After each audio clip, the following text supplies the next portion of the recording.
ఇప్పటికీ గవర్నమెంట్ ఒక ట్రాక్ లోకి అయితే రాలేదు ఏం రాలేదు. అంతే. చెప్పిన ప్రామిసెస్ కూడా ఏమి సరిగ్గా ఇంప్లిమెంట్ కావట్లేదు. ఎవరికి ఇస్తున్నాడు తెలియదు, ఎవరికి ఇవ్వట్లేదు తెలియదు, ఎవరికి ఏమి ఒరిగింది ఆ 6 ప్రామిసెస్ లో ఏమో. ఒక బస్ ఒకటి జనాలు ఎక్కి తిరుగుతున్నారు.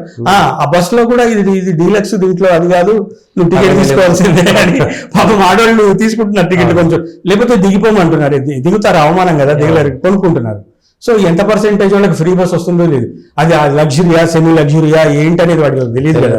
ఆడవాళ్ళకి ఫ్రీ అని ధన్మాన్ని ఎక్కితే ఈ బస్సులో అది వర్తించదు అని టికెట్ కొడుతుంది. అవును, పేరుకి 10,000 కానీ బస్సు ఉంటుంది, ఎక్స్ప్రెస్ అని పెడుతుంది. ఇది అదే కానీ ఇది ఎక్స్ప్రెస్ అంటే టికెట్ కొడుతున్నాడు. అవును. సో అదేదో కంటి తుడుపు చర్యలాగా కొంత నడుస్తుంది. అవును. బట్ ఎంత దూరము అనేది చూడాలి. స్వయంగా మోడీయే ఇట్లాంటివన్నీ కరెక్ట్ కాదు, ఈ ఫ్రీ బీస్ అసలు వద్దు, ఇబ్బందుల్లో ఉన్నాం, మనం ఒక పద్ధతిలో పోదామని ఆయన కూడా చెప్తున్నాడు. ఆయన చెప్తున్న తరుణంలోనే ఆయన అక్కడ అనౌన్స్ చేసి ఆయన ఇంప్లిమెంట్ చేస్తున్నాడు. అవును. ఎవరు? Chandrababu, king maker. అవును. అక్కడేమో కింగ్ వద్దని చెప్తున్నాడు, ఈయన ఇంప్లిమెంట్ చేసి ఆయన నడిపిస్తున్నాడు. ఎన్డీఏ భాగస్వామి, ఆయన మీద డిపెండ్ అయిన గవర్నమెంట్. నిన్న కేంద్ర ప్రభుత్వం చెప్తున్నది, మేము 200 యూనిట్ల ఉచిత విద్యుత్ ఇవ్వడం వల్ల ఎవరు కూడా సోలార్ కి ఇంత పెద్ద మార్జిన్ మనం ఇచ్చినా కూడా తీసుకోవట్లేదు. ఎందుకు కొనుక్కోవాలా, 30,000 ఎందుకు అనుకుంటున్నారు. 1,70,000 సబ్సిడీ వచ్చినా కూడా వాళ్ళు ఒప్పుకోవట్లేదు. ఏం లాభం అప్పుడు అంత పెద్ద ఇది? దాన్ని లాప్ సైడెడ్ పాలసీ అంటారు. సెంట్రల్ లోనేమో ఒకటి ఏమని చెప్తుంటారు, స్టేట్ వాడేమో ఎవడు ఇష్టం వచ్చింది వాడి సర్వైవల్ కోసం వాడు చేస్తున్నాడు. పొలిటికల్ సర్వైవల్ కోసము దేశమంతా ఫ్రీ ఫ్రీ ఫ్రీ అంతే. ఫ్రీ లేని ఓటు రాదు. మరి ఎట్లా?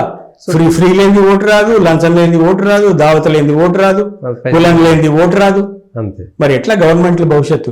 ఒకరినొకడు కూల్చుకోవటము, వాడిని వీడు కొనుక్కోవటము, పోచింగ్ చేసి సర్వైవ్ కావటం. అంతే. How long? అల్టిమేట్ గా నష్టపోయేది మాత్రం ప్రజలే. రేపొద్దున 1 నేషన్ 1 పోల్ ఒకే రోజు మొత్తం ఎలక్షన్లన్నీ అసలు ఎట్లా అవుతాయో ఏందో, ఎన్ని తగాదాలు అవుతాయో, అసలు పోలీస్ ఫోర్స్ ఎట్లా సరిపోతుంది, ఎంత రిగ్గింగ్ జరుగుతుంది. కొన్ని స్టేట్లలో పీస్ఫుల్ గా జరగచ్చు, కొన్ని స్టేట్లో అరాచకం ఉంటుంది. ఒకే రోజు పంచాయతీ, ఇది అది, ఎమ్మెల్యే ఎంపీ అన్ని ఎలక్షన్లు అంటే ఎన్ని డబ్బాలు, ఎన్ని ఓట్లు, ఎట్లా ఇంప్లిమెంట్ చేస్తారు? పోలీస్ ఫోర్స్, ఎలక్షన్ మెషినరీ ఎట్లా? ఎలక్షన్ మెషినరీ అదే సేమ్ బూతులు ఉంటాయి, అదొకే. పోలీస్ ఫోర్స్ ఎంప్లాయీస్ దొరకాలి, ఆ దిశగా వెళ్తున్నారు.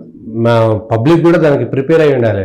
వాళ్ళకి కూడా పాపం బై ఎలక్షన్స్ ఇవన్నీ చేయబట్టి మంచి ఎంజాయ్ చేయడం అలవాటు అయిపోయింది. మరి హుజూరాబాద్ ఎలక్షన్ అయితే పుడితే బాగుండు, నేను హుజూరాబాద్ లో పుడితే బాగుండా, కోర్టు ఉంటే బాగుండనట్టు. దీపావళి కావచ్చు, దసరా మునుగోడు బై ఎలక్షన్స్ హుజూరాబాద్ అయితే ప్రజలకి ఓట్ల మీద కంపరం పుట్టేలాగా చేసేసినాయి.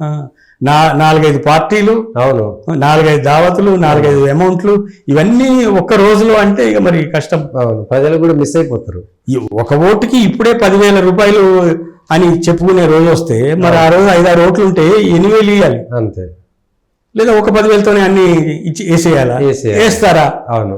లేకపోతే నా పంచాయతీ వాడు పలానా సతీష్ నాకు ఇవ్వలేదు కాబట్టి నేను పంచాయతీకి వేయలేదు, ఎమ్మెల్యే వాళ్ళు ఇచ్చారు కాబట్టి ఎమ్మెల్యేకే వేసాను, లేదా పలానా చోట ఎంపీ మమ్మల్ని అరుచుకున్నాడు కాబట్టి ఆయన మటుకు అది మటుకే వేద్దాం, ఎంపీకి ఆయన ఇచ్చిండు కదా ఆయనకే వేద్దాము, ఆ పార్టీ ఆయనే ఇచ్చిండు కాబట్టి వేద్దాము. ఇట్లా మళ్ళీ దాంట్లో బైఫర్కేషన్ జల్లెడ పట్టుకొని